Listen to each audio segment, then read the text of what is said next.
Welcome to Show Boys, Newscast, bringing you all the news and no opinion. I am Mike. And I am Nick. Thank you for joining us. We've got a lot to cover, so let's get right into it. Continuing the trend of DC EU spicy rumors, we have quite a few to kick off the episode tonight. Hot off the success of the Snyder Verse, the hashtag restore the Snyder Verse is kind of trending of late, and it appears the fate of the Snyder Verse rests on the success of Black Adam. So per tipster Mikey Sutton, it's being reported that the fate of the Snyder Verse rests solely on the success of the Black Adam film, which is starring and created by, ran by, everything by Dwayne Johnson. Basically, the DCU theatrical films have not been making the money that WB initially thought they would bring in. Couple this with some sketchy critic reviews, and the end result is WB wanting to shut down the Snyderverse and kind of reboot. As we've reported before, there seems to be a tug of war going on behind the scenes between WB and HBO Max to keep the Snyderverse timeline intact and ongoing. If Black Adam destroys the box office this summer, it's possible Snyderverse could become a, quote, viable theatrical revenue stream, which really would be awesome, but would also really just raise a lot of questions regarding the DCEU. Because they kind of have a little bit of everything going on right now, and it's kind of hard to keep track what's what. To go along with that, another spicy rumor, HBO Max wants a Batfleck movie and show. So with the insanely huge success of Zack Snyder's Justice League, comes many, many rumors like we've talked about. We have already reported about the return of the Batfleck in past episodes, but tipster Mikey Sutton is again bringing the spice with this new rumor revolving around Ben Affleck's Batman. We all know the failure of Affleck's solo Batman film project that he was set to write, direct, and star in, as well as his retirement from the role of Batman after the flop of the Justice League. But we know that he returned for reshoots in the Snyder Cut and will be making another appearance donning the cowl in The Flash. So this rumor is reporting that HBO Max wants a feature film and a limited series starring the Batfleck before he hangs up the cowl. What are your just general thoughts on Affleck as Batman? I'm all for the Batfleck. Yes, me too. This little nugget here is probably what I'm most excited about in the newscast. More Batfleck, please, especially if it's like a series on HBO. Sign me up. Limited series plus a movie seems pretty good. Yeah. Speaking of Batman, another rumor. I'm telling you, we're just rumor off the top. Christian Bale is in talks to return as Batman. So, Giant Freaking Robots' original scoop that Christian Bale is returning as Batman seems to have been confirmed by Geekosity recently. And Bale is, in fact, in talks to return as Bats in the upcoming The Flash movie. Of course, this rumor comes alongside the return of Michael Keaton as Batman in the same movie, to which Keaton hasn't fully committed to, sparking the DC EU multiverse as a result of the Flashpoint paradox. That's the premise of the Flash movie. Nothing has been inked as of yet, but it does look like the studio is getting all of their ducks in a row, making sure all of their bases are covered, in case Keaton doesn't fully commit. Maybe they'll have Christian Bale, or maybe they'll both commit and they'll have Ben Affleck, Christian Bale, and Michael Keaton. But this movie, this Flash movie, the Flashpoint Paradox storyline, could truly be a historic moment in comic book films, as the biggest comic book movie crossover event to ever happen. Keeping in Gotham City here, another rumor is Kristen Stewart. You know her. You probably don't love her. Maybe you do. I don't know. Were you a fan of Twilight? Actually, side note, she was in a movie recently called Underwater, I think. That's what it's called. She's been in a handful of movies, and I mean, I enjoy her post Twilight. Yeah, I'm pretty sure the movie I'm thinking about is Underwater, and I want to see it super bad. I heard it was really great, underrated.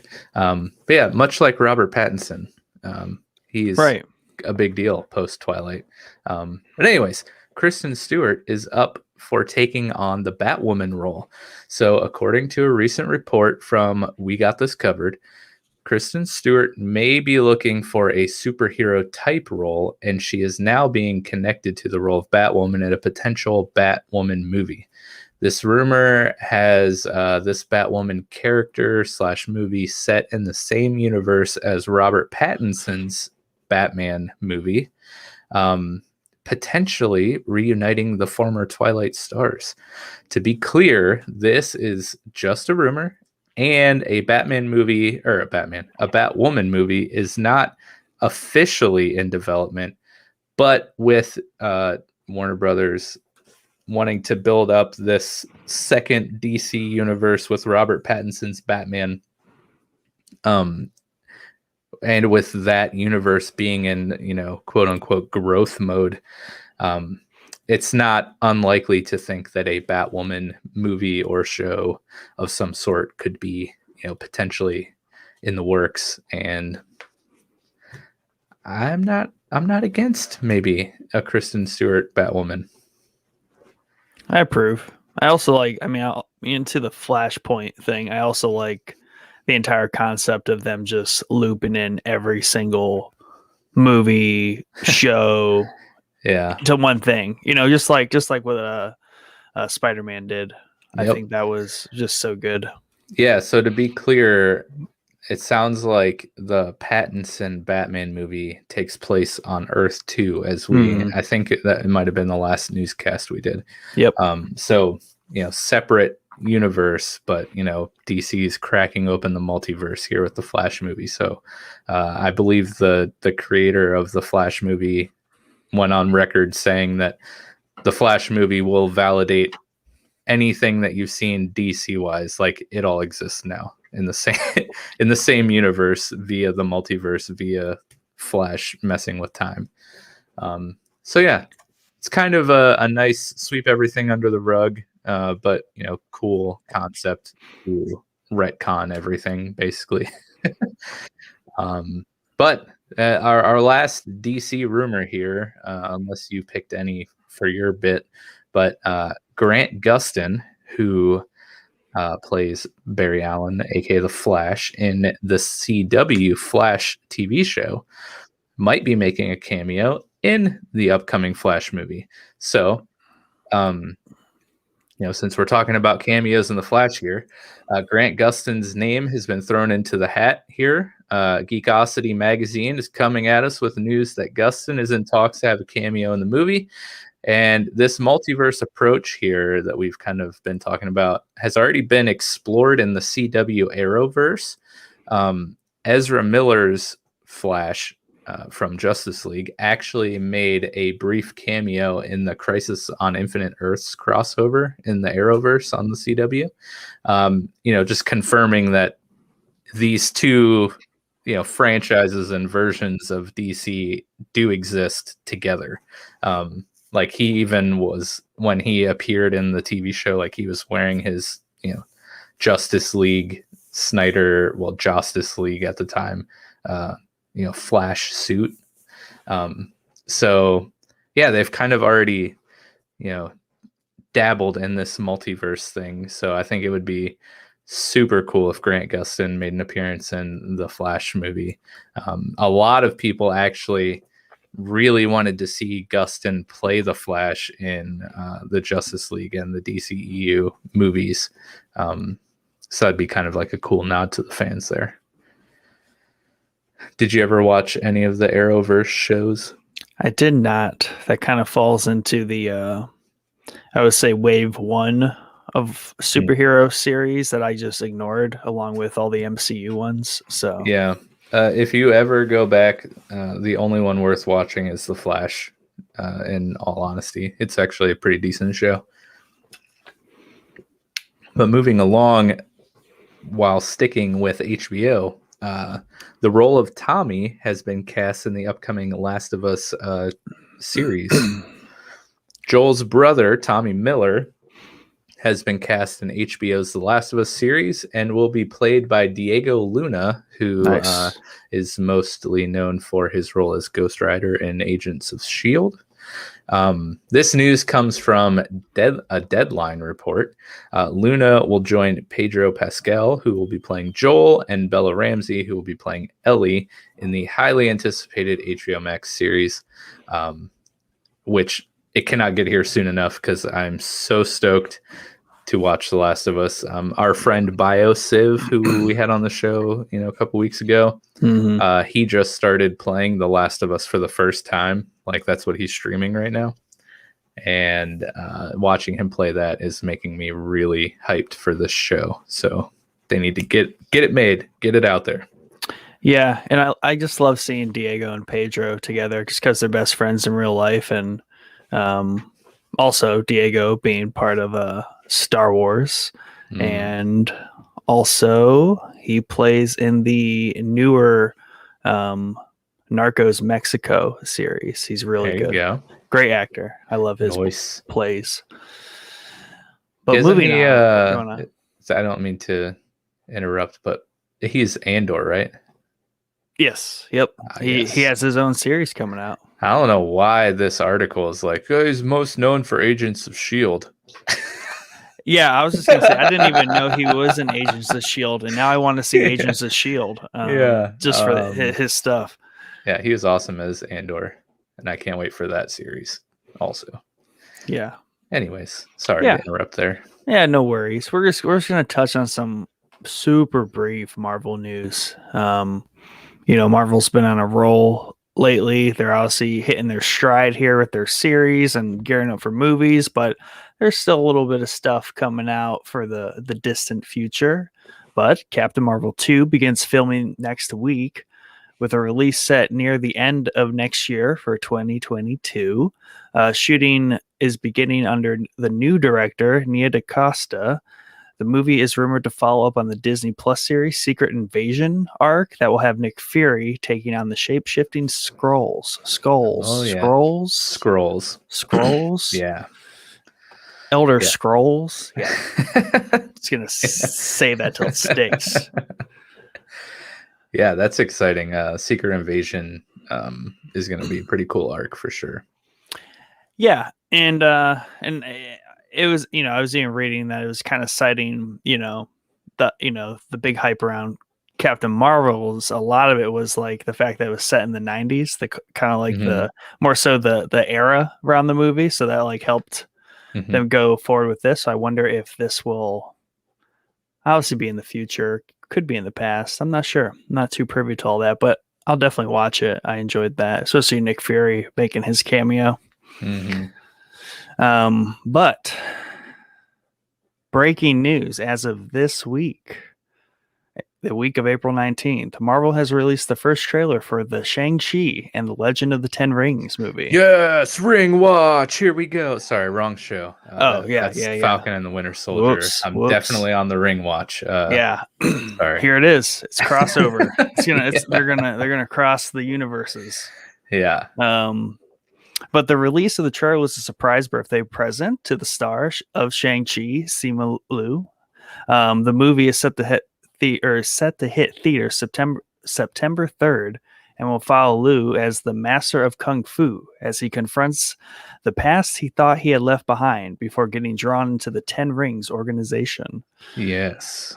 I have no clue about any of this, but the trailer was really good, had a great music hype score, and looks solid. Yes. So, quick synopsis. Basically, Mortal Kombat in the MCU.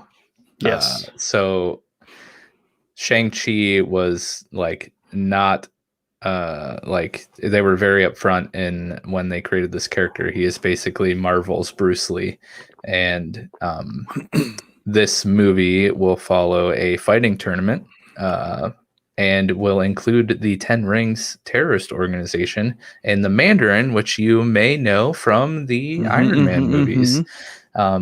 And if you have been following along in the Falcon and Winter Soldier companion series, my giant, bold, and unfounded in any sort of evidence prediction before the season started was that the Falcon and Winter Soldier was going to tie into Shang-Chi and the Legend of the Ten Rings. And sadly, it has not yet. But I am not I'm not giving up hope. We have one episode left. You never Still know. on the table. It's gonna be know. It's gonna be the after credit scene. You never know. Yeah, the Mandarin just calls up, Zemo or something. Anyways, yeah, I don't think Go it's gonna watch happen. our Falcon and Winter Soldier companion series now. Do it. Well, maybe after this episode, but definitely check it out. But yeah, moving on to non-superhero. Well, this is vaguely superhero related. Netflix will be the new home of streaming Sony titles. Beginning in 2022, Netflix will be, the place where you will go to stream Sony films, after their theatrical release, including the likes of the Spider-Man franchise, as well as giving Netflix the right for movies made exclusively for streaming, allowing Netflix the, quote, first look at licensing movies from Sony's library. This should really be a big help for Netflix to stay in the fight with all of the new streaming competitors that are popping up these days. And also shoots down the idea of a Sony Plus, streaming service or platform. Sure. At least for the time being, because that's what we need, another streaming service. No, thank you. Yeah, so that's interesting. Maybe we'll see some new Netflix originals dealing with Sony IPs now that they have this licensing agreement and deal in place. But yeah, I think one thing that has hurt Netflix, not that they're really hurting by any means, they've just hit over 200 million subscribers or something. But as all these streaming services have popped up, obviously the owners of those IPs have pulled them off of Netflix if they have their own streaming service, thus Netflix losing quite a bit of content, actually. So yeah, it'll be interesting to see what comes of that. Another Netflix piece of news here, Zack Snyder, you know him. Hopefully you love him. I love him. I'm just going to, fit that in like a couple more news articles tonight. But he has a new movie, Army of the Dead, and it will be coming to Netflix on May 21st. So Zack Snyder previously, had a zombie movie called, a remake of Dawn of the Dead back in 2008, I think. And he will be making his return to the zombie genre here with a new zombie heist movie.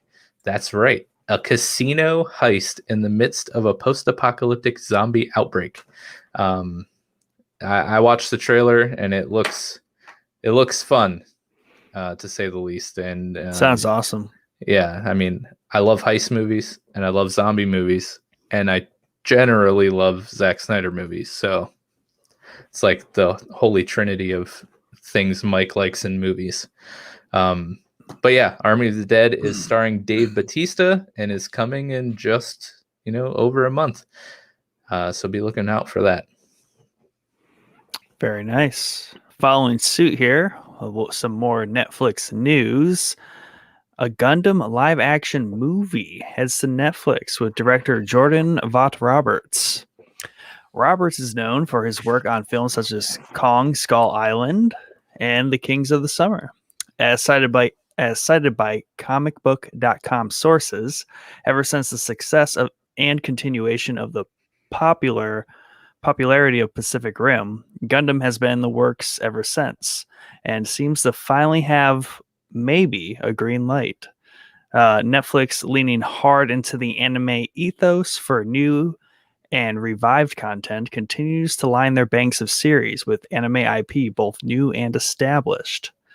I find this particularly exciting just because Gundam's a very classic anime, has many different variations and series, and I believe they've been waiting for a live action debut of it for some time. Nice. It's a tricky one to land, right? It's in that Pacific Rim space, so definitely needed some time to catch up. It's just one of those things that either lands in the 90s Power Rangers movie live action or, Pacific Rim. So it took some time to get there. And speaking of an original anime, Netflix has brought to life from the classic video game IP, they are looking to expand the Castlevania universe with a new series. While fans were saddened by the news that Castlevania's fourth season will be its final, airing May 13th, they were teased with news of a new series within the universe with an all-new cast of characters. I definitely need to start watching Castlevania, as I hear the first 3 seasons were really good. And I hear just nothing but good things about that. And I do like myself some anime, so. Yeah. I like that right in the sweet spot, 4 seasons. Yes, that's. I think that's a solid trend. Yeah. I can't argue with that one. Don't drag it on any longer than it needs to be, and if you have to, just do a spinoff. Do you know what else is 4 seasons? Mr. Robot. Attack on Titan. I was close. You were close.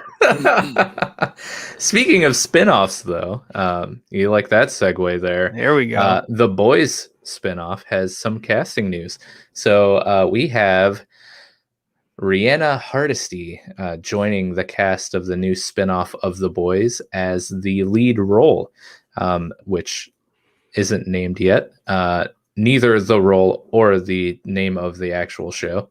But the currently untitled spinoff follows a group of young adult superheroes attending the only superhero college, in the world, which is run by Vought International, I believe, I believe Vought International. And the show has been described as, quote, part college show, part Hunger Games with all the heart, satire, and raunch of The Boys. The spinoff will feature the same creative team as the original show, The Boys, bringing back Craig Rosenberg as executive producer and showrunner, Eric Kripke as developer and executive producer, Seth Rogen and Evan Goldberg also as executive producers, along with a slew of other, people that were involved with The Boys. Man, sounds goofy, but it's going to be good. Yeah, for sure. Another bit of Prime talk here at Amazon. The first season of Amazon's The Lord of the Rings series will cost $465 million. Good Lord. That's almost $500 million. Anyways, so initially reported that Amazon Studios was committed to 5 seasons of the new series that would cost a total of $1 billion. So it is a bit of a price shocker when the first season is reportedly already half of that initial budget. Now, hear me out. I think I've cracked the code on this. They could be doing what was done for the Lord of the Rings trilogy, where most of the filming was done simultaneously, and then post-production was done on all 3 with a rolling releases year to year. I find this to be a realistic concept to employ with a series of this scale. If you're aiming to release a new season every year. Otherwise, I feel like we would be waiting several years for each new season if it's really this big of a series, right? Yeah. So to me, it kind of checks out that they're halfway through, because I mean, they could have easily filmed 3 seasons so far. So right. Yeah, for sure. And you just get all that stuff on the front end done, and then you have half the budget left to tidy up the back end. Reshoots. And for a frame of just kind of concept here is the HBO is spending $100 million per episode, I believe, on what was it? Game of Thrones? Game of Thrones, yeah. Sorry. It's all right.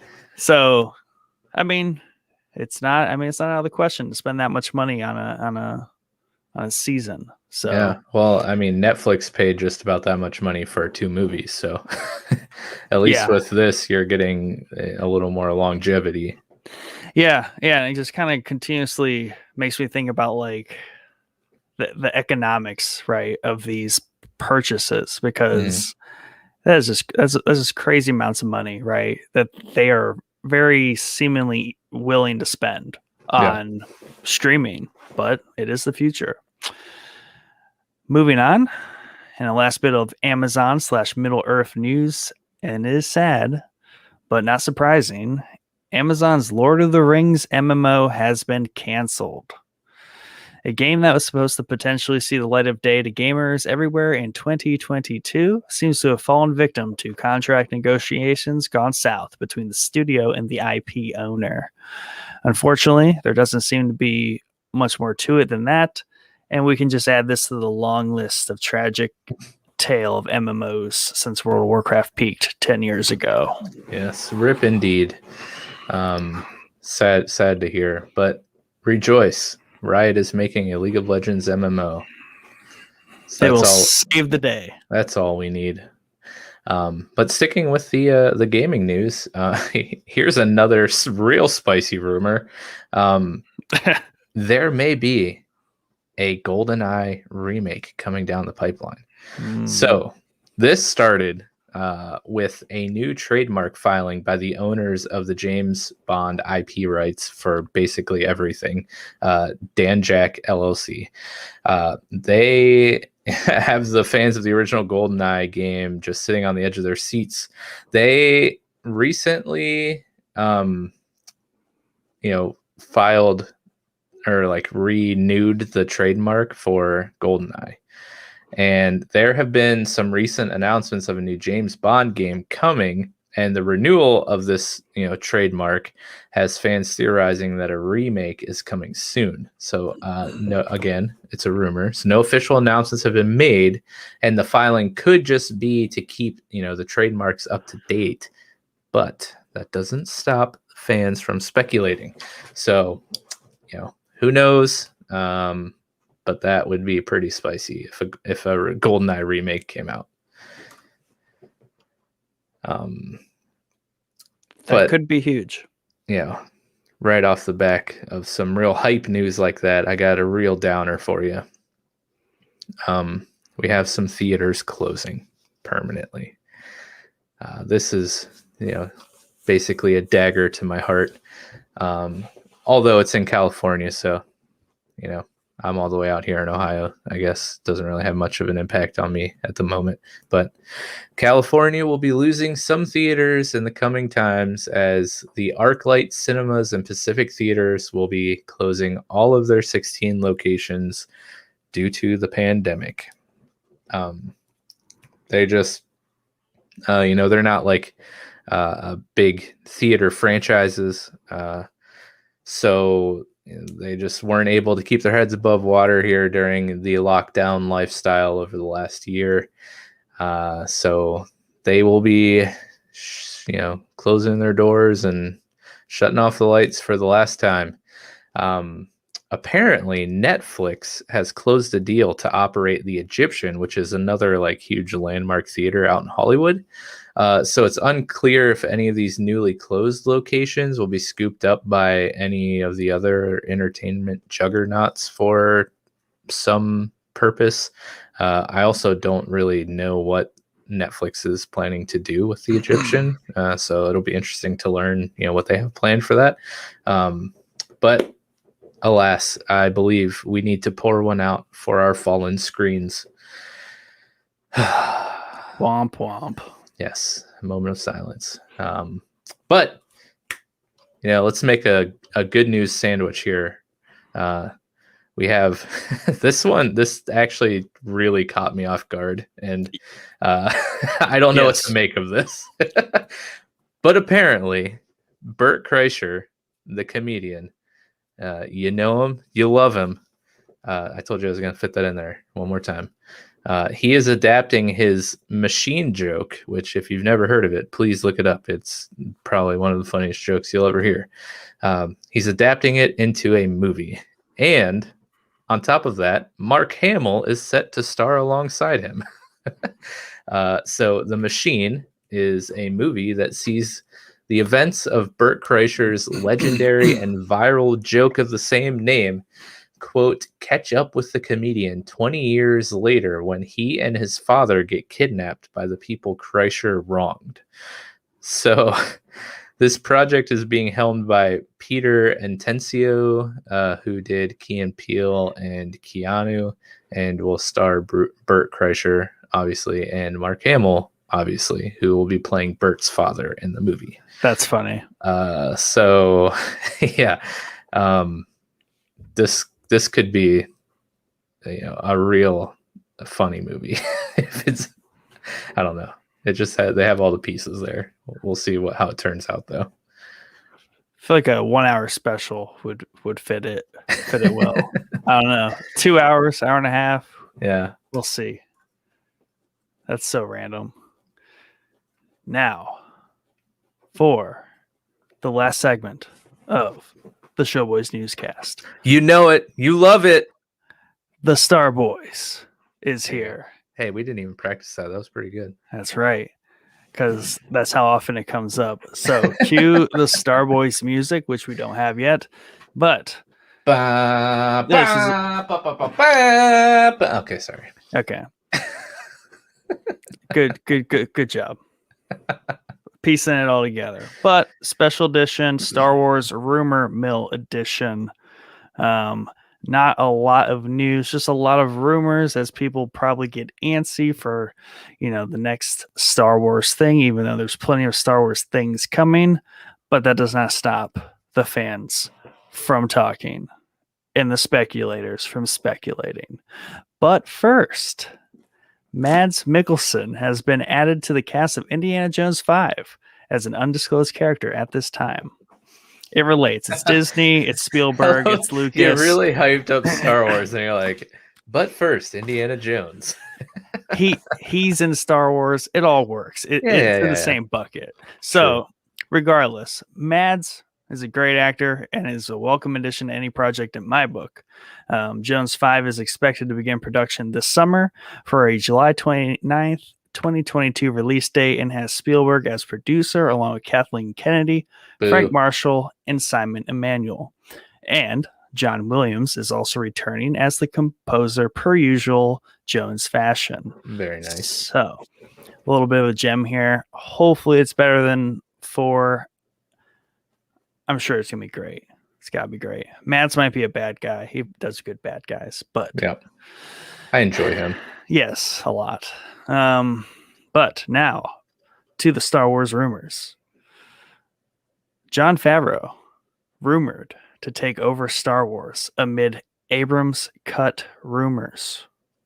Reads the headline from cosmicbooknews.com. The article, which can be found in our Discord shortly after this episode releases, does a good job explaining the intricacies and all the rumors, comments, and details circulating the web as people fantasize over the future of Star Wars. These rumors range anywhere from Filoni to take over as head of Lucasfilm, Favreau to take over for Kathleen Kennedy when she retires, and even there being multiple cuts of The Rise of Skywalker, notably an Abrams cut and a Lucas cut. I feel a little bit of DC Snyder Verse spillover here in the rumors. Everyone's just got a cut. Dude, the Snyder cut opened an entire can of worms. Yeah. I mean, it's just ever since that whole concept, years ago started, everything has a cut now. Yeah. But the article does a good job at kind of putting the timelines together and the contradicting information. Such as Filoni has stated and just also does not have the track record or ambition to be ahead of a studio. It's just not his thing. He does really good jobs in the pocket creating his own stories. So I feel like that's just a little bit of a dumb rumor. Favreau and Kennedy, they get along. Favreau doesn't have any intentions of taking over Lucasfilm or anything like that or Star Wars. So I feel like that's a little bit of a mute concept.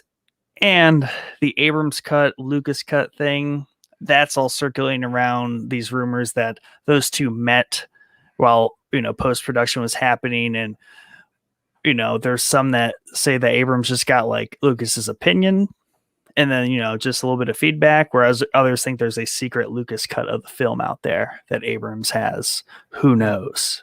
But so much to pack in there. But I know it's just all rumors. Another one, Star Wars being rebooted with a past character's son as the lead. And this is all tied to the future of the Skywalker saga. So Insider Mike Zero, YouTuber, as reported by Express, has stated that the Skywalker saga will continue as a Disney Plus series following the son of Rey Skywalker, Cade Skywalker. Interesting enough, Cade is a comic book character, but the main difference here is that he is not Rey's son, but in the comics is a descendant of Luke. The biggest course is that this is early rumor chatter and obviously not the continuation of the Skywalker story.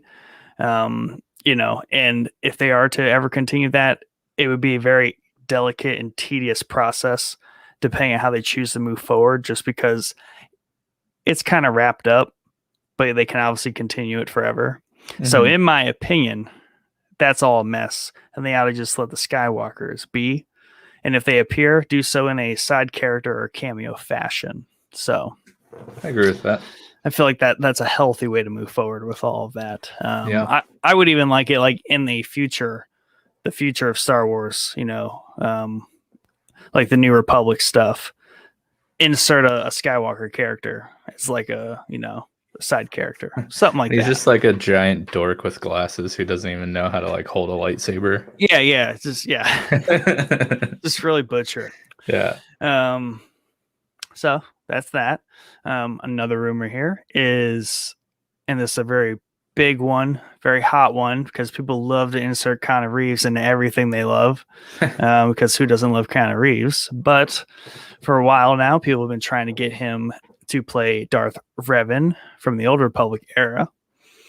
And there's really good concept art out there of this, and it would look really cool. But we probably won't get to see that. But you never know in this day and age. Who knows? As an updated Keanu Reeves rumor, YouTuber Mike Zero, known for his mixed bag of true and false rumors and leaks, says that Reeves will be voice acting for a new Filoni Favs animated series as a character called King Valor, and the series will take place on Exegol and explore the dark side of the Force in great detail. That, I can get behind that a little bit, but it sounds like a rumor to me. Yeah. And like, even when, like, for me, the DC rumors, like, I get super excited about stuff, but then I have to, like, go take a cold shower, basically, because at the end of the day, they are just rumors, and none of this has been confirmed yet. So, get excited, but no, be wary that your excitement may just end in utter disappointment. It's a crazy world out there. It is. And the internet's a crazy place. So we'll try to sift through the crap, give you the fun stuff, and tell you what's the news. That's right. Once again, thank you for joining us. We hope you found this both entertaining and informative. Please remember to like, share, and subscribe everywhere you consume our content. Find all the places we publish content on our link tree, which is linktr.ee/Showboys podcast. Be sure to join our Discord server and become a member of the Showboys community to hang out with the Showboys staff. That's us, and our ever-growing cast of co-hosts these days, as well as other listeners, and get some cool perks, such as being able to see all the articles we had to choose from for this episode of the newscast, but weren't able to squeeze into the episode. Also, all article links that we did cover in this episode will be available in Discord as well. If you have anything you'd like us to cover in more detail or included in the show, please comment here. We're available. Or email us at showboyspodcast@gmail.com. Or, as we've iterated over and over, join us in our Showboys Discord. That's right. We hope to see you on Thursday. Until then, have a wonderful evening.